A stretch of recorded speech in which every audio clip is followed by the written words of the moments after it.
Julie mến chào những vị khán giả rất là yêu quý của Julie. Hôm nay thì câu chuyện của chúng ta sẽ đi đến một vùng đất ở miền Nam, miền Nam California quý vị. Và trước khi đi vào câu chuyện này, chúng ta có một đôi chút chia sẻ tâm sự về những cái người mẹ một chút xíu. Những người làm cha làm mẹ của chúng ta thì hầu như ai cũng mong muốn rằng khi mà mình bận bịu công việc cơm áo gạo tiền thì chúng ta có được một người giúp cho chúng ta giữ những đứa con của chúng ta một cách an tâm. Ngoài ông bà cha mẹ, nếu mà ông bà cha mẹ giúp được thì điều đó là quá tốt. Còn không thì chắc chắn rằng chúng ta phải tìm một cái người giữ trẻ, đúng không ạ? Và nếu may mắn chúng ta gặp được một người tốt thì đó là trên cả tuyệt vời.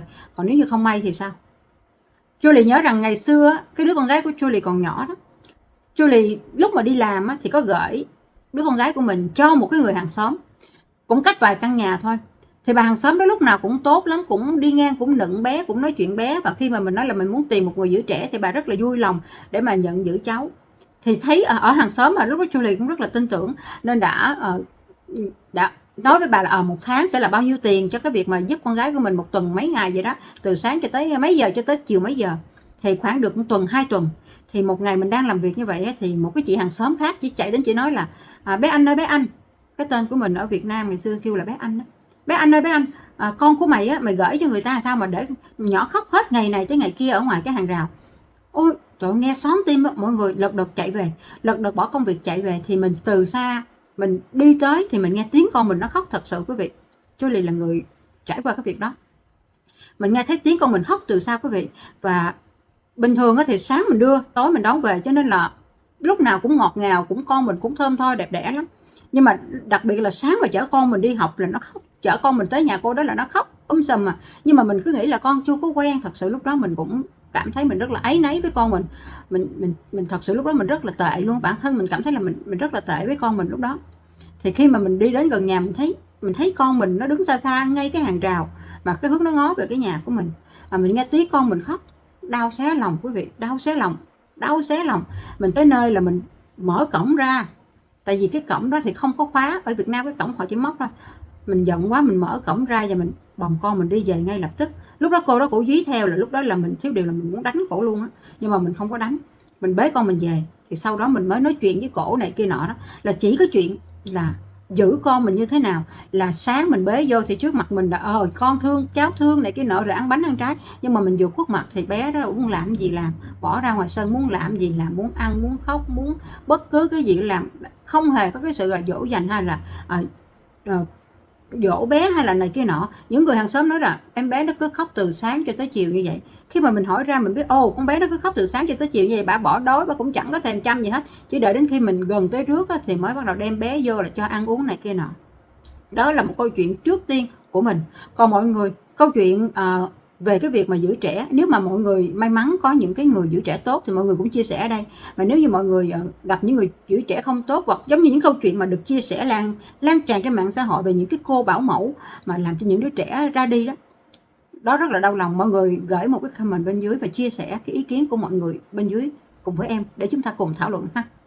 Đó là câu chuyện của Julie. Còn câu chuyện của mọi người có thể chia sẻ cho mình biết rằng mọi người may mắn có được một người giữ con của mọi người thật là tốt, thì rất là vui để mà đọc được những cái comment đó. Và nếu như có mọi người biết rằng những cái câu chuyện của những đứa trẻ mà bị bạo hành từ những người giữ trẻ cũng rất là nhiều, đúng không mọi người?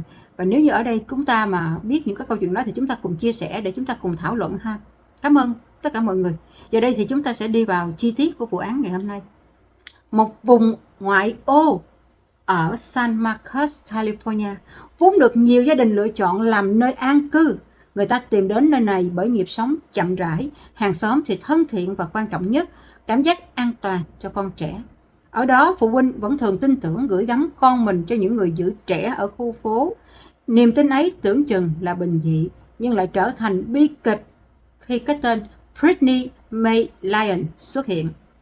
Brittany May Lyon, 31 tuổi, từng được biết đến là một cô gái hiền lành, khéo léo, thường xuyên quảng cáo dịch vụ giữ trẻ trên mạng xã hội. Trong các dòng giới thiệu, Lyon luôn nhấn mạnh rằng cô có kinh nghiệm chăm sóc trẻ có nhu cầu đặc biệt. Nhưng mà những em nhỏ mắc chứng tự kỷ cần những người bảo mẫu như thế. Những em bé chậm nói nè, chậm đi hay gặp khó khăn trong giao tiếp. Thì lời giới thiệu này đã nhanh chóng khiến nhiều gia đình quan tâm. Bởi vì tìm được một người giữ trẻ kiên nhẫn, có kỹ năng để giúp cho trẻ vượt qua những cái khó khăn trong giao tiếp trong cuộc sống thì không hề dễ. Và chính vì cái điều ấy, cộng thêm sự niềm nở, sự thân thiện bên ngoài và sự lúc nào cũng tận tụy đã cho mọi người một cái niềm tin rằng Lion này nhanh chóng đã trở thành một trong những cái người giữ trẻ được đề bạt nhiều nhất khi mà ai đó có nhu cầu. Nhưng mà ẩn sau gương mặt dịu dàng ấy, cô lại là một gương mặt thật sự chấn động. Lion không chỉ là một người giữ trẻ không bình thường, cô còn có một mối quan hệ tình cảm với Samu Cabrera, một người đàn ông 31 tuổi. Và chính từ cái mối quan hệ này, nó đã trở thành một chuỗi hành vi phạm tội khủng khiếp bắt đầu. Trong suốt nhiều tháng trời, Lion đã nhận trong ít nhất là 4 bé gái, tuổi chỉ từ 3 tuổi đến 7 tuổi, trong đó có 2 em mắc chứng tự kỷ, một em hoàn toàn không nói được. Thay vì bảo vệ và chăm sóc, Lion đã chọn lợi dụng sự ngây thơ ấy. Cô tạo điều kiện để người bạn trai của mình tiếp cận các bé. Và đôi khi chính cô cũng tham gia. Mỗi lần cô đều tỏ ra bình thường trước mặt các bậc phụ huynh, khiến không ai mảy may nghi ngờ. Câu chuyện chỉ bị lộ khi một bé gái 7 tuổi bỗng nhiên nói với mẹ rằng con không muốn đến chỗ của cô Lion nữa. Người mẹ thoạt đầu nghĩ rằng có thể con mình giận dỗi hoặc không hợp với môi trường mới. Nhưng sau nhiều lần gặng hỏi, bé đã tiết lộ sự thật, một sự thật khiến bà mẹ rụng rời. Người mẹ lập tức báo cho cảnh sát và từ đây những bí mật tăm tối dần được phơi bày. Cảnh sát đã tiến hành điều tra và nhanh chóng tìm ra bằng chứng cụ thể. Trong xe và máy tính của Samu Cabrera là người bạn trai đó, có nhiều ổ cứng chứa hàng trăm đoạn ghi hình. Nội dung các đoạn này cho thấy Lion không chỉ để cho cái người bạn trai này tiếp cận các bé mà còn trực tiếp tham gia làm những cái hành vi tồi bại. Ngoài ra, Lion còn bí mật đặt máy quay lén trong phòng thay đồ, phòng tắm để ghi hình phụ nữ và các trẻ em khác. Khi hồ sơ vụ án đã đủ đầy, phiên tòa xét xử Brittany May Lion chính thức được mở tại tòa án ở San Diego County. Không khí trong phòng xử ngày hôm ấy vừa căng thẳng vừa nghẹn ngào. Ghế dành riêng cho công chúng chật cứng, đa phần là các phụ huynh, các nạn nhân, người thân và những nhà hoạt động bảo vệ trẻ em. Cái này thì cái việc mà đưa hình ảnh các bé lên là không được, cho nên là trong những cái video của em sẽ không có nhiều hình ảnh của những em bé, và tên thì dĩ nhiên là càng không được đưa ra rồi quý vị. Và những cái bằng chứng mà cảnh sát tìm thấy sau này mới vẽ nên những câu chuyện thật là khủng khiếp về một cái người bảo mẫu mà bên ngoài là một gương mặt hiền lành. Cô đã dụ dỗ cho các cha mẹ gửi các bé đến nhà của mình, và sau đó cô đã vì muốn lấy lòng cái người bạn trai của mình, cô đã để cho người bạn trai của mình làm những chuyện đồi bại với tất cả các bé gái, mà các bé chỉ từ 3 đến 7 tuổi quý vị. Và câu chuyện đó nó cứ kéo dài hết bé này đến bé khác, trong khi các bé đều là những cái bé mà có những cái chứng bệnh mà không có bình thường. Cái vụ việc phát hiện là cái bé gái 7 tuổi này đã về nhà khóc lóc và nói với mẹ mình là không có muốn đến nhà của cô Lion. Mà một cái việc khác nữa là có một người mẹ đã phát hiện trên cái quần lót của con mình có những cái gì đó nó khác thường. Nó cũng xảy đến cái vấn đề này, và người mẹ này cũng đã đi báo cho cảnh sát, và nó mới đẻ ra cái câu chuyện kinh khủng như thế này. Mà một điều đau lòng lắm quý vị, cái đứa trẻ mà người mẹ phát hiện trên cái đũng quần có những cái vết lạ, đó là đứa trẻ không biết nói. Khi mà tin tức cô ta bị bắt, đó là một cái tin tức nó chấn động toàn bộ khu vực, bởi vì cô ta đã quảng cáo rất là mạnh mẽ về hình ảnh của cô ta là một người bảo mẫu dịu dàng, tận tụy, yêu thương và bảo vệ các em. Khi mà câu chuyện này xảy đến thì mọi người bị sốc hoàn toàn quý vị. Công tố viên đã bắt đầu bằng việc trình chiếu một phần nhỏ trong những đoạn ghi hình thu giữ được từ xe và thiết bị của người bạn trai. Dù chỉ vài phút ngắn ngủi, nhưng những hình ảnh đó cũng đủ để khán phòng chìm trong sự im lặng nặng nề. Nhiều phụ huynh cũng không kìm được đã òa khóc. Công tố viên đã nhấn mạnh đây không chỉ là một sự xâm hại mà còn là sự phản bội lòng tin. Lion đã được trao trách nhiệm bảo vệ những đứa trẻ mang những cái tình yêu thương để bảo vệ những đứa trẻ bị thiểu năng. những đứa trẻ mỏng manh cần được bảo vệ. Nhưng mà thay vào đó thì cô ta đã biến sự tin tưởng ấy thành một cơn ác mộng. Một trong những người mẹ khi được phép phát biểu trước tòa đã nghẹn giọng. Cô ta không chỉ hủy hoại tuổi thơ của con gái tôi, mà còn phá vỡ niềm tin mà tôi dành cho người lớn, mà tôi dành cho các bảo mẫu. Tôi từng nghĩ rằng mình đã làm đúng khi tìm một người giữ trẻ có kinh nghiệm và giúp được cho trẻ tự kỷ. Tôi sai rồi. Sai lầm ấy tôi sẽ mang theo suốt đời. Trong suốt quá trình xét xử, Britney May Lyon này ngồi im, gương mặt ít biểu cảm. Đôi khi cô cúi gằm xuống bởi vì cô không dám nhìn những người thân của các cháu. Trước tòa, Lan thừa nhận mình đã tham gia và tiếp tay cho bạn trai, và cũng như là thừa nhận các hành vi trực tiếp của mình. Việc nhận tội được cho là nhằm giảm bớt sự căng thẳng và tránh kéo dài phiên tòa, đồng thời thể hiện một phần trách nhiệm. Tuy nhiên, đối với gia đình các nạn nhân, lời nhận tội ấy không đủ để xoa dịu. Tòa liệt kê hàng loạt tội danh mà Lyon phải đối mặt.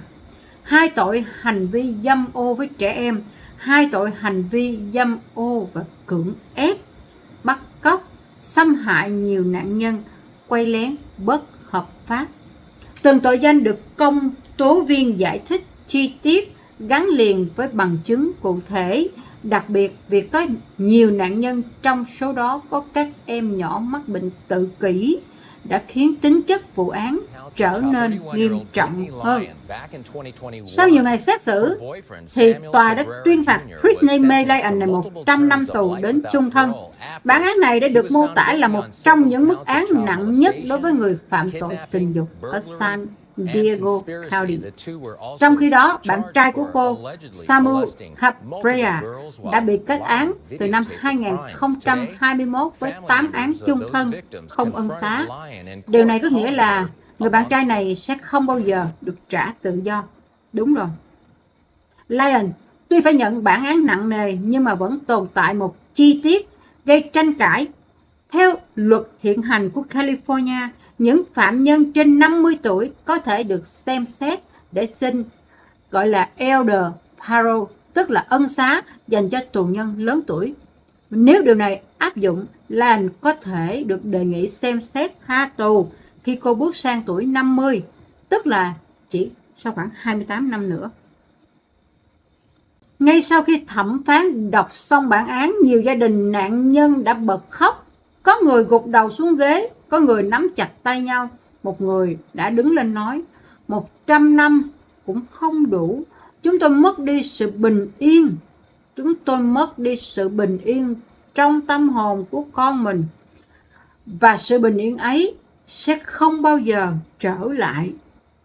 Không ít người trong cộng đồng cũng theo dõi vụ án này, và qua truyền thông họ bày tỏ sự giận dữ với kẽ hở của luật pháp rằng một người phạm tội nghiêm trọng như vậy không thể có cơ hội xin ân xá trong tương lai.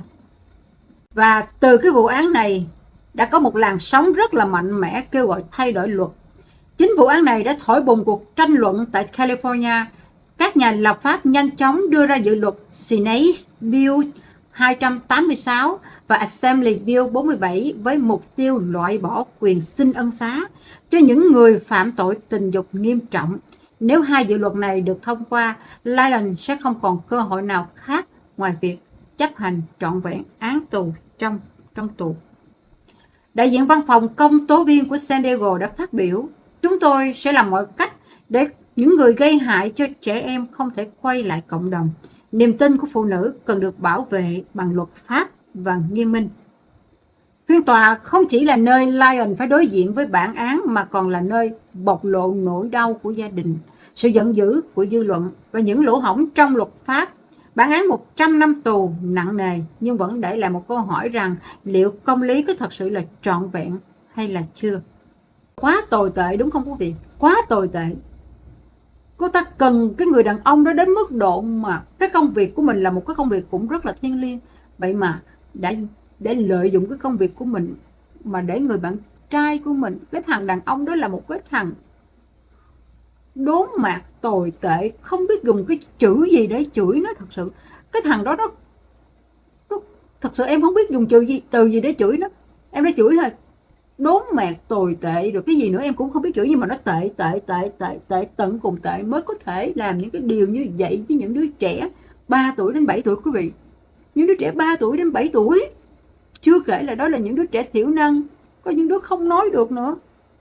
Mà bây giờ những đứa thiểu năng mà còn bị thêm như vậy thì làm sao mà nó sống, làm sao mà nó có thể sống bình thường được.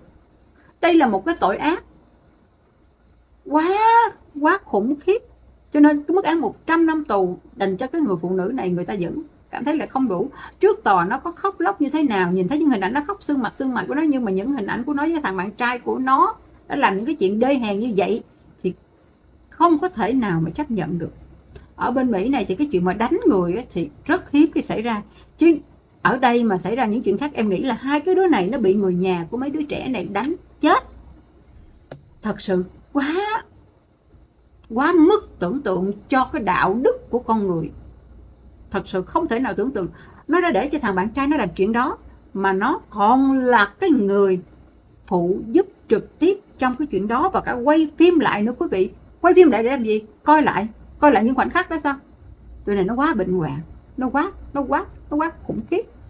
Thật sự là một cái lời cảnh tỉnh sâu sắc cho những bậc làm cha làm mẹ chúng ta, bởi vì con cái là tài sản, con cái là vô giá. Thật sự nói đến đây em vẫn cảm thấy bản thân của em tệ lắm. Em vẫn cảm thấy bản thân của em tệ, và em áy náy với con em vô cùng luôn. Thật sự em áy náy mỗi lần mà nhớ lại những cái điều mà chỉ là cái bà đó, bà không chăm sóc con mình kỹ, bà lấy tiền của mình, bà không chăm sóc con mình kỹ, bà để con mình bò lăn bò lóc ở ngoài sân chơi, mưa nắng nắng gì đó, hai gì con bé vô nhà thì vô bà để ngoài vậy, đã là một sự hất hủi tàn nhẫn rồi. Em nhớ lại em đau, em cứ tự trách bản thân mình, tại sao mình tệ, mình tin người và để con mình nó rơi vào cái hoàn cảnh như vậy. Rồi trong những cái thời khắc mà nó một mình nó đứng ôm cái cây cột đó, nó khóc, nó chờ mình về thì nó như thế nào, nó đau khổ trong lòng, nó sợ sệt. Trời, nó rất là khủng khiếp quý vị. Bây giờ nghĩ những cái đứa trẻ mà cha mẹ nó để nó ở một cái nơi mà còn cực hình như là cái địa ngục như vậy, nó phải chịu đựng những cái đau đớn như vậy, thì làm sao đây? Tâm hồn của những trẻ đó nó sẽ như thế nào? Thật sự mỗi một vụ án nó có một cái khía cạnh đau khác nhau, nhưng mà mình càng làm mình càng thấy rằng có những cái khía cạnh đạo đức nó bị suy đồi tận cùng. Những kẻ này nó quá suy đồi quý vị. Và chúng ta thì sao? Bây giờ chúng ta khi nghe những câu chuyện này á, chúng ta càng phải cẩn thận hơn nữa khi mà tìm một cái nơi để gửi gắm các thiên thần của mình. Cái tiếng con mình khóc là mình đã đau nhói lòng rồi, đừng nói con mình mà bị cái gì đó thì làm sao mà mình có thể chịu nổi. Cái cắn rứt lương tâm, cho đến giờ này con của em cũng lớn rồi mà em vẫn bị dày dò cắn rứt lương tâm với những cái hình ảnh đó. Khi mà em đọc cái vụ án này, cái cơn giận của mình ghê lắm. Rồi cái ký ức của mình hồi xưa mình thấy mình có sai với con mình tội với con mình, nó trở lại, nên em nhất quyết em phải làm cái vụ án này cho bằng được, để em đưa những cái thông tin thật sự bên ngoài xã hội này. Nó có những cái mà mình không thể nào lường được, chúng ta không thể nào tưởng tượng được rằng sẽ có những con người làm cái điều đó. Mong rằng cuộc đời này đừng có những cái kẻ biến thái như vậy, đừng có những kẻ tàn nhẫn như vậy đối với những đứa trẻ, mà nhất là những đứa trẻ tự kỷ nữa. Mọi người nghĩ như thế nào về cái bản án mà 100 năm tù cho cái con nhỏ này? Có người nói là tử hình thì mới đúng, nhưng mà có người nói là nó phải ở trong tù như vậy, rồi nó bị những cái người bạn tù cũng sẽ bị những người bạn tù làm cái gì đó nó, hoặc là cái lương tâm của nó cũng sẽ từng ngày nó cũng sẽ đến một lúc nào đó nó dày dò nó, thì có thể là đó cũng là một cái sự trừng phạt đúng. Còn mọi người nghĩ như thế nào? Mọi người nghĩ như thế nào về cái bản án này? Cho em một cái comment ở bên dưới, chúng ta cùng chửi. Thật sự là chúng ta coi cái video này xong chúng ta phải vô cùng chửi con nhỏ này, tại vì nó ở tù rồi, không có, nó đã phải là trả giá rồi. Nhưng mà chửi thì vẫn chửi, phải chửi cái con này.